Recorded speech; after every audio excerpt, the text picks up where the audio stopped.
এই ক্লাসে বাছাই করা সেরার সেরা তোমাদের জীবন বিজ্ঞান থেকে বেশ কিছু এমসিকিউ উইথ এক্সপ্লেনেশন সহযোগে এই ক্লাসটা আমরা কন্টিনিউ করব। তো প্রত্যেকে ক্লাসটা প্রথম থেকে শেষ অবধি ওয়াচ করবে। আর প্রতিদিন সন্ধ্যে 7টায় ওয়েস্ট বেঙ্গলে এএনএম এবং জিএনএম পরীক্ষার ফ্রি ক্লাস পেতে আমাদের চ্যানেলটিকে ফলো করবে। আমরা এই যে ক্লাস সিরিজ চলছে আমাদের, এখানে আমরা ফিজিক্যাল সায়েন্স, লাইফ সায়েন্স এবং জিকেটাকে পুরো কভার আপ করার চেষ্টা করব এবং সব থেকে সাজেশন ভিত্তিক বাছাই করা প্রশ্ন সলভ করার চেষ্টা করব। তো অবশ্যই ক্লাসটা তোমাদের জন্য খুব হেল্পফুল হবে। চলো আজকের ক্লাস আমরা শুরু করি। দেখে নেব প্রথম প্রশ্ন কি রয়েছে। দেখো বলছে কোন হরমোন পত্রমোচন বিলম্বিত করে? Auxin, cytokinin, gibberellin, florigen. তো ডিয়ার স্টুডেন্ট, আমার ভয়েস এবং স্ক্রিন ক্লিয়ারলি তোমরা দেখতে শুনতে পাচ্ছ কিনা একটু কমেন্টের মাধ্যমে প্রত্যেকে জানিয়ে দেবে এবং ক্লাসটিকে যতটা সম্ভব বিভিন্ন গ্রুপে এবং বন্ধুদের মাঝে হোয়াটসঅ্যাপ টেলিগ্রামে শেয়ার করে দেবে। ঠিক আছে, প্রথম প্রশ্নের উত্তর কি হবে প্রত্যেকে কমেন্টের মাধ্যমে জানাও। কোন হরমোন পত্রমোচন বিলম্বিত করে? সঠিক উত্তরটি হয়ে যাবে তোমাদের অপশন বি, সাইটোকাইনিন পত্রমোচন বিলম্বিত করে। অপশন বি হবে সঠিক উত্তর। এরপরে আমরা বেশ কিছু অ্যাডিশনাল ইনফরমেশন দেখবো। যেরকম হরমোন সম্পর্কে যদি প্রথমত আমরা দেখি, হরমোন একটি গ্রিক শব্দ, তোমাকে অনেক সময় পরীক্ষা দিতেই পারে হরমোন একটি গ্রিক শব্দ।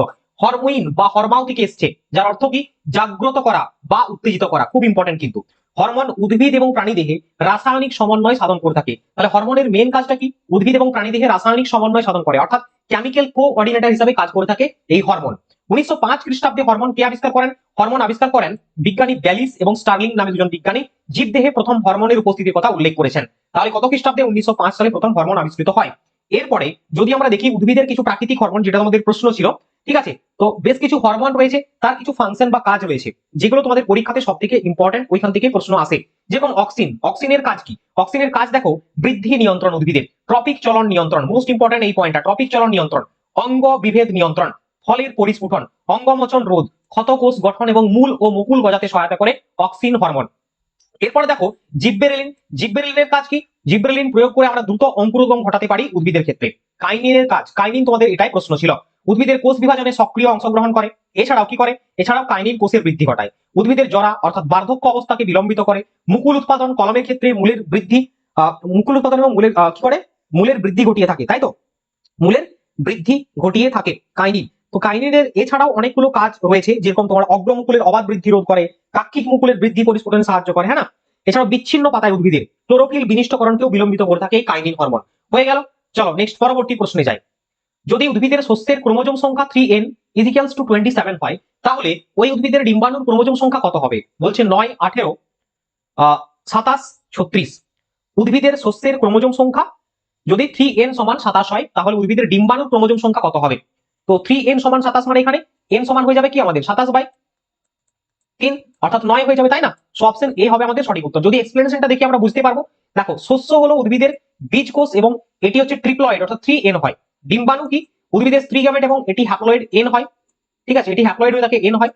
যেহেতু শস্যের ক্রোমোজোম সংখ্যা 3n সমান 27, তাহলে n এর মান কত হবে? 9 হবে। ডিম্বাণুর ক্রোমোজোম সংখ্যা 9 হয়ে যাবে। So option A is the correct answer. Next পরবর্তী প্রশ্ন, পায়রার ডানায় বড় পালকের সংখ্যা কটি? অর্থাৎ রেমিজেস, যে বড় পালক সেটাকে আমরা রেমিজেস বলছি, সংখ্যা কটি? 23টি, 12টি, 10টি, 22টি। মোস্ট ইম্পর্টেন্ট প্রশ্ন। দেখো তোমাদের একদম মাধ্যমিকের যদি আমরা টেক্সট বুক ফলো করি, ঠিক আছে, তাহলে সেইগুলো কিন্তু তোমাদের খুব ভালো করে পড়তে হবে এবং সাজেশন ভিত্তিক বেশ কিছু সলভ করতে হবে, তাহলে তোমরা কিন্তু সব থেকে বেশি স্কোর করতে পারবে। পায়রার ডানায় বড় পালকের সংখ্যা হচ্ছে 23টি।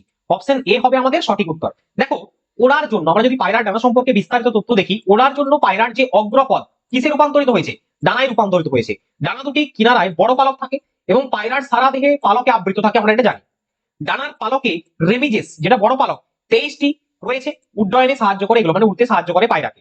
এবং লেজের পালক যেটা হচ্ছে রেক্ট্রিসেস, যেখানে 12টি রয়েছে এবং এগুলো উড্ডয়নকালে দিক পরিবর্তন করতে সাহায্য করে। তাহলে বুঝতে পারছো, বড় পালক 23টি রয়েছে, উঠতে সাহায্য করে, আর 12টি হচ্ছে রেক্ট্রিসেস রয়েছে পালক, লেজের পালক, যেগুলো হচ্ছে দিক পরিবর্তনে সাহায্য করে। আর একটা প্রশ্ন আসতে পারে, পায়রার ফুসফুসের সঙ্গে 9টি বায়ুথলি বা এয়ার স্যাক রয়েছে। এই এয়ার স্যাক বা বায়ুথলি এর মধ্যে অক্সিজেন পূর্ণ থাকে এবং বায়ুথলি রয়েছে বলে পায়রা উঠতে পারে। এবং পায়রা যখন দ্রুত গতিতে উড়ছে, সেক্ষেত্রে পায়রা কিন্তু অত সহজে ক্লান্ত হয়ে যায় না, কারণ সেখান থেকে অক্সিজেন সাপ্লাইটা সে পেয়ে যায়, তাই না? তো এই পায়রার ফুসফুসের সঙ্গে 9টি বায়ুথলি বা বায়ুপূর্ণ থলি দেখা যায়। এটা অনেক সময় পরীক্ষাতে প্রশ্ন আসতে পারে, কটি বায়ুথলি দেখা যায়? 9টি। ওকে, চলো নেক্সট পরবর্তী কোশ্চেনে যাই। কোশ্চেন নাম্বার 4, টি লোকাল হরমোনের উদাহরণ চেয়েছে থাইরক্সিন, অ্যাড্রিনালিন, টেস্টোস্টেরন, ইনসুলিন। বলো সঠিক উত্তর কোনটি হবে? লোকাল হরমোনের উদাহরণ যদি আমরা দেখি, তাহলে সঠিক উত্তরটি হয়ে যাবে 4 নম্বর প্রশ্নের option C, testosterone is the correct answer. Local হরমোনের উদাহরণ দেখো, লোকাল হরমোন কোনগুলো? না, যে সমস্ত হরমোন এর ক্রিয়া সাধারণত উৎসস্থল বা উৎস গ্রন্থিতে সীমাবদ্ধ থাকে, তাদেরকে আমরা লোকাল হরমোন বলি। এবং টেস্টোস্টেরন হরমোন পুরুষ দেহে শুক্রাশয় থেকে নিঃসৃত হয়, যেমন টেস্টোস্টেরন, সিক্রেটিন, গ্যামট্রিন, ঠিক আছে, কোলিসিস্টোকাইনিন, প্যানক্রিওজাইনিন, পোস্ট্রোগ্ল্যান্ডিন, বর্ডিকাইনিন, হিস্টামিন, এন্টেরোগ্যাস্ট্রিন ইত্যাদি হচ্ছে লোকাল হরমোন বা স্থানীয় হরমোনের উদাহরণ। তাহলে তোমরা বেশ কিছু লোকাল হরমোনের উদাহরণ দেখলে, এটা অবশ্যই পারলে নোট ডাউন করে নেবে। এরপরে বাকি পয়েন্টগুলো আমরা দেখবো, যেরকম থাইরক্সিন, মেনলি এর ফাংশনটা দেখবে। থাইরক্সিনের কাজ কি? থাইরক্সিনের কাজ হচ্ছে মৌল বিপাক নিয়ন্ত্রণ করে। কি করে?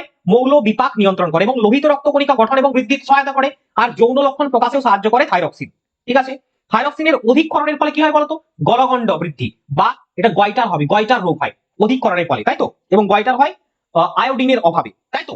নেক্সট দেখো অ্যাড্রিনাল হরমোন। অ্যাড্রিনাল হরমোন রক্তচাপ নিয়ন্ত্রণ করে, তাপ নিয়ন্ত্রণ করে, হৃদস্পন্দন বৃদ্ধি, সংকটজনক পরিস্থিতিতে মোকাবেলা করবার মতো সাহস যোগায় এই অ্যাড্রিনাল হরমোন। আপদকালীন হরমোন বলা হয় একে। টেস্টোস্টেরন হরমোন শুক্রাশয় থেকে নিঃসৃত হয়, পুরুষদের যৌন গ্রন্থির গঠন এবং যৌন লক্ষণ প্রকাশে সহায়তা করে এই টেস্টোস্টেরন হরমোন। আর ইস্ট্রোজেন আর প্রোজেস্টেরন হরমোন দুটো হরমোন হচ্ছে ডিম্বাশয় থেকে নিঃসৃত হয়। ওকে, দেখো ইনসুলিন। ইনসুলিন অগ্নাশয়ের আইলেটস অফ ল্যাঙ্গারহ্যান্স এর বিটা কোষ থেকে উৎপন্ন হয়। এখানে লিখা নেই, তোমরা বিটা সেল থেকে লিখে নেবে এটা প্রত্যেকে, ঠিক আছে? বিটা সেল থেকে উৎপন্ন হয়। অগ্নাশয়ের আইলেটস অফ ল্যাঙ্গারহ্যান্স এর বিটা সেল থেকে উৎপন্ন হয় ইনসুলিন। গ্লুকোজ বিপাকে সহায়তা করে, গ্লুকোজকে গ্লাইকোজেনে পরিণত করে যকৃতে সঞ্চয় করে এই ইনসুলিন। ওকে, নেক্সট পরবর্তী কোশ্চেনে যাব। কোশ্চেন নাম্বার 5, ফ্ল্যাজেলা কোন প্রাণীর গমন অঙ্গ? আরশোলা, মাছ, ইউগ্লিনা, প্যারামিজিয়াম। ফ্ল্যাজেলা কোন প্রাণীর গমন অঙ্গ? প্রত্যেকে একটু ক্লাসটাকে লাইক করে দাও এবং শেয়ার করে দেবে। ওকে, দেখো ফ্ল্যাজেলা হচ্ছে ইউগ্লিনার গমন অঙ্গ। Option C is the correct answer. বিভিন্ন প্রাণীর গমন অঙ্গ এইগুলো তোমাদের পরীক্ষাতে আসবে। যেরকম আরশোলার গমন অঙ্গের নাম কি? ডানা ও পা। মাছের গমন অঙ্গের নাম পাখনা। প্যারামিজিয়ামের গমন অঙ্গের নাম কি? সিলিয়া। প্যারামিজিয়ামের গমন অঙ্গের নাম সিলিয়া। জোকের গমন অঙ্গের নাম চোষক অঙ্গ। জেলিফিশের গমন অঙ্গের নাম পেশি। তিমির গমন অঙ্গের নাম পুচ্ছ ও ফ্লিপার। বাদুড়ের গমন অঙ্গের নাম অস্থিযুক্ত প্যাটাজিয়াম। তাহলে অবশ্যই কিন্তু খুব ভালো করে এই লিস্টটা দেখে নেবে। যে সমস্ত অ্যাডিশনাল তথ্যগুলো আমরা প্রত্যেকটা এমসিকিউর পাশে দেবো তোমাদের বক্স আকারে, সেইগুলো কিন্তু খুব ভালো করে দেখবে। ওকে, চলো নেক্সট পরবর্তী কোশ্চেন। কোশ্চেন নাম্বার 6, কোন গ্রন্থিকে মাস্টার গ্ল্যান্ড বা প্রভু গ্রন্থি বলা হয়? অগ্নাশয়, থাইরয়েড, পিটুইটারি, পিনিয়াল গ্রন্থি। একদম ভেরি ভেরি ইম্পর্টেন্ট প্রশ্ন, একদম ভিভিআই কোশ্চেন। দেখো পিটুইটারি গ্রন্থিকে বলা হয় মাস্টার গ্ল্যান্ড বা প্রভু গ্রন্থি। বলার কারণটা রয়েছে কি আমরা দেখে নেব। কেন বলা হচ্ছে? কারণ পিটুইটারি নিঃসৃত হরমোনগুলি অন্যান্য অনাল গ্রন্থির ক্ষরণ নিয়ন্ত্রণ করে বলে পিটুইটারিকে প্রভু গ্রন্থি বা মাস্টার গ্ল্যান্ড বলা হয়। আচ্ছা, এখানে অপশন ডি তে রয়েছে দেখো পিনিয়াল গ্রন্থি। পিনিয়াল গ্রন্থি কি? পিনিয়াল গ্রন্থি হলো ক্ষুদ্রতম অন্তঃক্ষরা গ্রন্থি এবং বেশিরভাগ মেরুদণ্ডী প্রাণীর মস্তিষ্কে এটা পাওয়া যায়। অগ্নাশয়কে মিশ্র গ্রন্থি বলা হয়। অগ্নাশয়কে বলা হয় মিশ্র গ্রন্থি। ঠিক আছে, চলো নেক্সট পরবর্তী প্রশ্নে যাবো। চলো, মাতৃ দুগ্ধক্ষরণে সহায়তা করে কোন hormone? LTH, STH, ACTH, GTH. দেখো তুমি যদি এই হরমোন সম্পর্কে একটু আইডিয়া না থাকে তোমার কোনো, তাহলে তোমার ফাংশনটা বুঝতে অসুবিধা হবে। তো মাতৃদুগ্ধকরণে, ঠিক আছে, সহায়তা করে থাকে কি? LTH hormone. অপশন এ হবে সঠিক উত্তর। স্যার এলটিএইচ হরমোন কি? দেখো এলটিএইচ এর ফুল ফর্ম দেওয়া রয়েছে লিউটিওট্রাইপ হরমোন, লিউটিওট্রপিক হরমোন, লিউটিওট্রপিক হরমোন এলটিএইচ, যেটা মাতৃদুগ্ধকরণে সহায়তা করে। ওকে, আচ্ছা এসটিএইচ ছিল, এসটিএইচ এর ফুল ফর্ম কি? সোমাটোট্রপিক হরমোন, যার কাজ হচ্ছে দেহের সাধারণ বৃদ্ধি নিয়ন্ত্রণ করা এবং এর কম ক্ষরণে কি হয়? বামনত্ব। এটা কম ক্ষরণে লিখে দেবে এখানটায়, এর কম ক্ষরণে হয় বামনত্ব। ওকে, এর কম ক্ষরণে হয় বামনত্ব। ঠিক আছে, এসটিএইচ এর কম ক্ষরণে। আচ্ছা এসিটিএইচ এর ফুল ফর্ম কি? Adrenocorticotropic hormone. অনেক সময় তোমাদের মানে ফাংশন না দিয়ে অনেক সময় কি জিজ্ঞেস করে বলো তো? অনেক সময় তোমাকে ফুল ফর্মটা জিজ্ঞেস করতে পারে। দেখো এসিটিএইচ এর অধিকক্ষরণে কি হয়? এর অধিকক্ষরণ বা বেশিক্ষরণ যদি হয়ে যায় তাহলে কুসিং বর্ণিত রোগ হবে, অর্থাৎ ফ্যাট টাইপের মানুষের বডিতে ঝুলে যাবে চামড়াগুলো। ঠিক আছে, আচ্ছা জিটিএইচ গোনাডোট্রফিক হরমোন, গোনাডোট্রফিক হরমোন বা জিটিএইচ গোনাডোট্রফিক হরমোন। ঠিক আছে, পিটুইটারি গ্রন্থির অগ্রভাগ থেকে নিঃসৃত হয় এই গোনাডোট্রফিক হরমোন, যেটা হচ্ছে জনন গ্রন্থির বৃদ্ধি নিয়ন্ত্রণে সাহায্য করে। এছাড়াও জনন গ্রন্থিকে উদ্দীপিত করেও তাদের হরমোন ক্ষরণ নিয়ন্ত্রণ করে থাকে জিটিএইচ হরমোন। তাহলে প্রত্যেকটা পয়েন্ট আমরা ডান করে নিলাম, তাই না? ওকে, চলো নেক্সট পরবর্তী প্রশ্নে যাই। 8 নম্বর প্রশ্নে দেখব, নিম্নলিখিত কোন অঙ্গের সাহায্যে আলু অঙ্গজ জনন সম্পন্ন করে? বীজ, মূল, কাণ্ড, পাতা। বলো 8 নম্বর প্রশ্নের সঠিক উত্তর কোনটা হবে? প্রত্যেকের কাছ থেকে আমি অ্যান্সার চাইবো। ভেরি গুড, প্রত্যেকের অ্যান্সার আসছে অলরেডি। সুপ্রিয়া, অনুষ্কা, নূরজাহান, হিমশ্রী, ঠিক আছে, সুপ্রীতি, প্রত্যেকে অ্যান্সার করছে। ভেরি গুড, অপশন আমাদের হয়ে যাবে কোনটা? 8 নম্বরের C. Very good, option C is the correct answer. Option C হবে সঠিক উত্তর, কাণ্ড। দেখো যে জনন প্রক্রিয়া জীবদেহে কোনো অঙ্গ বা অঙ্গের অংশ জনিত্র দেহ থেকে বিচ্ছিন্ন হয়ে অপত্য জীব সৃষ্টি করে তাকে আমরা কি বলি? তাকে আমরা বলি অঙ্গজ জনন। ঠিক আছে, তাকে আমরা কি বলি? অঙ্গজ জনন বলে থাকি। তো এই অঙ্গজ জনন থেকে প্রশ্ন এসেছিল, তাহলে অঙ্গজ জননের কনসেপ্ট আমরা বুঝে গেলাম। দেখো আলু হচ্ছে প্রকৃতপক্ষে টিউবার বা স্ফীত স্কন্দ জাতীয় মৃদগত কাণ্ড। আমরা জানি আলুর যে বিভিন্ন চোখ বের হয়, ঠিক আছে, সেগুলোকে কেটে কেটে আবার লাগানো হয়, সেখান থেকে আমরা আবার নতুন আলু উৎপাদন করতে পারি। তো আলুর চোখে অর্থাৎ কক্ষে এক রকমের কি থাকে? মুকুল বা কাক্ষিক মুকুল থাকে চোখে, যে চোখ বলছে দেখো এখানে। ঠিক আছে, অনুকূল পরিবেশে এই মুকুল বৃদ্ধি পেয়ে নতুন গাছ সৃষ্টি করে, সেখান থেকে আরো ফল উৎপাদন হয়। ভেরি গুড, চলো নেক্সট পরবর্তী কোশ্চেনে চলো। কোশ্চেন নাম্বার 9, এক সংকর জননে অসম্পূর্ণ প্রকটতার ক্ষেত্রে দ্বিতীয় অপত্য বংশের জিনোটাইপ অনুপাতটি হলো, এটা অপত্য লেখা আছে না, এটা অপত্য হবে। ঠিক আছে, একটু ঠিক করে না প্রত্যেকে, এটা অপত্য হবে, এটা অপত্য হবে। ওকে, ভেরি গুড। অপত্য বংশের জিনোটাইপ অনুপাতটি হলো কোনটি? অর্থাৎ এখানে আমরা মেন্ডেলিপের যে এখানে মেন্ডেলিপের যে আমরা মটর গাছের যে ব্যাপারটা পড়েছিলাম তাই না, মেন্ডেলিপের ক্ষেত্রে ফিনোটাইপ এবং জিনোটাইপ অনুপাত মনে আছে? মেন্ডেলিপ বললাম না, মেন্ডেলের। ওকে, মেন্ডেলের যে ফিনোটাইপ জিনোটাইপ অনুপাতে যে কার্বন ছিল মটর গাছ এর ক্ষেত্রে, সেই বিষয়ের কনসেপ্টটা আমার এখানে আসছে। তো এক সংকর জননে অসম্পূর্ণ প্রকটতার ক্ষেত্রে দ্বিতীয় অপত্য বংশের জিনোটাইপ অনুপাতটি কোনটি? দ্বিতীয় অপত্য বংশ অর্থাৎ F2 জনুতে বলছে, F2। ঠিক আছে, সঠিক উত্তরটি হবে 1:2:1। Option B is the correct answer. যদি আমরা এখানে একটু ভালো করে বুঝি কি বলতো, ফিনোটাইপ অনুপাত একটা জিনোটাইপ অনুপাত। ঠিক আছে, আমরা প্রথমত একটু দেখে যাই ফিনোটাইপ অনুপাতটা কি। ফিনোটাইপ অনুপাত হচ্ছে 3:1, অর্থাৎ দ্বিতীয় অপত্য জনুতে 3 ভাগ লম্বা, অর্থাৎ 75% লম্বা এবং 25% বেটে পেয়েছিলাম তাই না। 75% লম্বা এবং 25% বেটে পেয়েছিলাম, অর্থাৎ এক ভাগ বেটে ছিল, এটা হচ্ছে ফিনোটাইপ অনুপাত। আর জিনোটাইপ অনুপাত কি ছিল? এক ভাগ বিশুদ্ধ লম্বা অর্থাৎ 1 এবং 2 ভাগ সংকর লম্বা ছিল অর্থাৎ 2 এবং এক ভাগ বিশুদ্ধ বেটে অর্থাৎ 1:2:1। তোমাকে দেখো এখানে এক সংকর জননে অসম্পূর্ণ প্রকটতার ক্ষেত্রে দ্বিতীয় বংশের জিনোটাইপ অনুপাত চেয়েছে। তো জিনোটাইপ অনুপাত কি হবে? Option B is the correct answer. Option B হবে সঠিক উত্তর। মেন্ডেলের এক সংকর জনন কি ছিল বলতো? মেন্ডেলের এক সংকর জননটা কি ছিল মনে আছে? বিপরীতধর্মী সমচারিত্রিক বৈশিষ্ট্য সম্পন্ন একই প্রজাতির দুটো জীবের মধ্যে কি ঘটানো হয়েছিল? যৌন জনন ঘটানো হয়েছিল। ঠিক আছে, সেই কনসেপ্টটাকে আমরা এক সংকর জনন বা মনোহাইব্রিড ক্রস বলে থাকি। মনোহাইব্রিড ক্রস, এবং তারপরে দুটো মটর গাছ, একটা লম্বা এবং একটা বেটে মটর গাছের মধ্যে তোমার ইতর পরাগযোগ ঘটানো হয়েছিল। তারপরে ইতর পরাগযোগ ঘটানোর ফলে প্রথম অপত্য জমিতে F1 জমিতে সব লম্বা মটর গাছ পাওয়া হয়েছিল। ঠিক আছে, এবং প্রথম অপত্য জমিতে পাওয়া মটর গাছগুলোতে আবার সব পরাগযোগ ঘটানো হয়েছিল, যে তারপরে কি করেছিল? অপত্য বংশ সৃষ্টি করা হয়েছিল। তারপরে সেখানে আমরা F2 অর্থাৎ দ্বিতীয় অপত্য জনু পেয়েছিলাম, এবং সেটাকে দ্বিতীয় অপত্য জনু বলা হয়। আর দ্বিতীয় অপত্য জনুতে জিনোটাইপের অনুপাত হচ্ছে 1:2:1 আর ফিনোটাইপের অনুপাত হচ্ছে 3:1। এই কনসেপ্টটা ছিল তাই না। চেকার কোডটা একটু দেখে নেবে 9 নম্বর প্রশ্নে। ওকে, চলো পরবর্তী কোশ্চেন নাম্বার 10। নিম্নের কোনটি আরএনএ এর গঠনগত উপাদান নয়? রাইবোজ শর্করা, ইউরাসিল বেস, থাইমিন বেস, ফসফরিক অ্যাসিড। সঠিক উত্তরটা কোনটা হবে বলো? 10 নম্বর প্রশ্ন। আরএনএ এর গঠনগত উপাদান হচ্ছে 9 বলেছে আমাকে, এই জায়গাটা ভালো করে দেখবে, 9 বলেছে। সঠিক উত্তরটা হবে কোনটা বলো তো? ইউরাসিল না ইউরাসিল বেস হবে না থাইমিন বেস হবে? 10 নম্বরের সি বলছে, 10 নম্বরের সি। ভেরি গুড, থাইমিন বেস। Option C is the correct answer. দেখো এখানে আরএনএ যে গঠনগত উপাদান সেখানে থাইমিন থাকে না, সেখানে কি থাকে বলতো? আরএনএ এর গঠনগত উপাদান নয় আমার একটি জিনিস হচ্ছে থাইমিন, আর থাইমিনের পরিবর্তে থাকে হচ্ছে ইউরাসিল। থাইমিনের পরিবর্তে ইউরাসিল থাকে। আরএনএ কে আবিষ্কার করেন রাইবোনিউক্লিক অ্যাসিড 1868 সালে বিজ্ঞানী ফ্রেডরিক মিয়েসার। ওকে, চলো নেক্সট পরবর্তী প্রশ্ন। নিচের কোন পর্যায়ে ডিএনএ এর সংখ্যা দ্বিগুণ হয়? এম দশা, জি1 দশা, এস দশা, জি2 দশা। সঠিক উত্তরটা হবে আমার হচ্ছে অপশন সি, এস দশাতে। এস দশাতে ডিএনএ এর সংখ্যা দ্বিগুণ হয়। Option C is the correct answer. ইন্টারফেজের অর্থাৎ এস দশায় ডিএনএ এর পরিমাণ দ্বিগুণ হয়। এই পর্যায়ে প্রত্যেকটি ক্রোমোজোমের একটি প্রতিলিপি তৈরি হয়, ফলে ডিএনএ এর পরিমাণ দ্বিগুণ হয়ে যায়, যদিও ক্রোমোজোমের সংখ্যাটা কি থাকে? অপরিবর্তিত থাকে। নেক্সট, হিঞ্জ সন্ধি বা হিঞ্জ জয়েন্ট অবস্থিত কোথায়? ঘাড়ে, কাঁধে, করোটিতে, হাঁটুতে। হিঞ্জ জয়েন্ট অর্থাৎ মানুষের আমাদের শরীরে বিভিন্ন জয়েন্ট রয়েছে, সেই জয়েন্ট কোন জায়গায়, মানে কোন জয়েন্টটার কি নাম সেটা তোমাকে জানতে হবে। আমি বেশ কিছু করিয়ে দেবো এখানে। তো হিঞ্জ জয়েন্ট এটা রয়েছে হাঁটুতে। অপশন ডি হবে আমাদের সঠিক উত্তর। বাকি জয়েন্ট গুলো দেখে নাও একটু। বল এবং সকেট জয়েন্ট, বল এবং সকেট জয়েন্ট হচ্ছে কাঁধের, কাঁধের জয়েন্ট বলা হয়। বল এবং সকেট জয়েন্ট কাঁধের। আর কবজা বা হিঞ্জ জয়েন্ট যেটা বলছি এটা হচ্ছে হাঁটুর joint. Pivot joint most important. Pivot joint হচ্ছে ঘাড় বা গ্রীবা। ঘাড় বা গ্রীবাতে হচ্ছে পিভট জয়েন্ট, প্রথম এবং দ্বিতীয় কশেরুকার মধ্যে থাকে। আচ্ছা, গ্লাইডিং জয়েন্ট, গ্লাইডিং জয়েন্ট কোনগুলো বলতো? কার্পাল বা মণিবন্ধগুলো। অর্থাৎ যদি আমরা বলি খুব ইজিলি বুঝতে পারি, তাহলে যে জায়গাটা হবে আমাদের রিস্ট হবে, অ্যাঙ্কেল হবে, স্পাইন হবে, স্পাইনাল কর্ড, ওইগুলো হচ্ছে গ্লাইডিং জয়েন্টের মাধ্যমে যুক্ত। ওকে, সো 12 নম্বর প্রশ্নের সঠিক উত্তর অপশন ডি হলো আমাদের রাইট অ্যান্সার। নেক্সট কোশ্চেনে যাব। কোন ব্যাকটেরিয়া নাইট্রাইটকে নাইট্রেটে পরিণত করে? কোন ব্যাকটেরিয়া নাইট্রাইটকে নাইট্রেটে পরিণত করে? Nitrobacter, nitrosomonas, clostridium, thiobacillus. দেখো সঠিক উত্তরটা হবে হচ্ছে nitrobacter. Option A is the correct answer. Option A হবে সঠিক উত্তর, তাই তো? ওকে, নাইট্রেটকে নাইট্রেটে পরিণত করে। দেখো নাইট্রিফাইং ব্যাকটেরিয়া নামেও পরিচিত। আচ্ছা, নাইট্রিফিকেশন প্রক্রিয়া দ্বিতীয় ধাপে, এটা হচ্ছে উদ্ভিদের যে নাইট্রোজেন সাইকেল, সেই নাইট্রিফিকেশন প্রক্রিয়া দ্বিতীয় ধাপে নাইট্রোব্যাক্টর কি হয় বলতো? ব্যাকটেরিয়া নাইট্রাইটকে, নাইট্রাইট অর্থাৎ NO2 কে, নাইট্রাইটকে, ঠিক আছে, NO2 কে নাইট্রাইটকে কি করে বলতো? নাইট্রাইটকে নাইট্রেটে রূপান্তর করে, অর্থাৎ NO3 তে রূপান্তর করে। নাইট্রাইটকে নাইট্রাইটকে নাইট্রেটে রূপান্তর করে, NO2 কে NO3 তে রূপান্তর করে। এবং এই প্রক্রিয়াটি মাটির নাইট্রোজেন চক্রের একটি গুরুত্বপূর্ণ অংশ, এটা হচ্ছে নাইট্রিফিকেশন প্রক্রিয়ার পার্ট। ঠিক আছে, অপশন এ হবে সঠিক উত্তর। আর নাইট্রোসোমোনাস কি? নাইট্রোসোমোনাস হচ্ছে নাইট্রিফাইং ব্যাকটেরিয়া নামেও পরিচিত, যেটা হচ্ছে তোমার নাইট্রিফিকেশন প্রক্রিয়ার সাহায্যে এটা কিন্তু এটাও হয়ে থাকে। ওকে, নেক্সট, ক্রিসমাস ডিজিজের অপর নাম হলো কি? Haemophilia A, haemophilia B, alpha thalassaemia, beta thalassaemia. 14 নম্বর প্রশ্ন। ক্রিসমাস ডিজিজের অপর নাম হলো কোনটি? ক্রিসমাস ডিজিজের অপর নাম।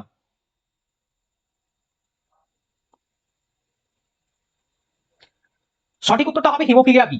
ক্রিসমাস ডিজিজের অপর নাম হচ্ছে অপশন বি, হিমোফিলিয়া বি হবে সঠিক উত্তর। দেখো ক্রিসমাস ডিজিজের অপর নাম হচ্ছে হিমোফিলিয়া বি।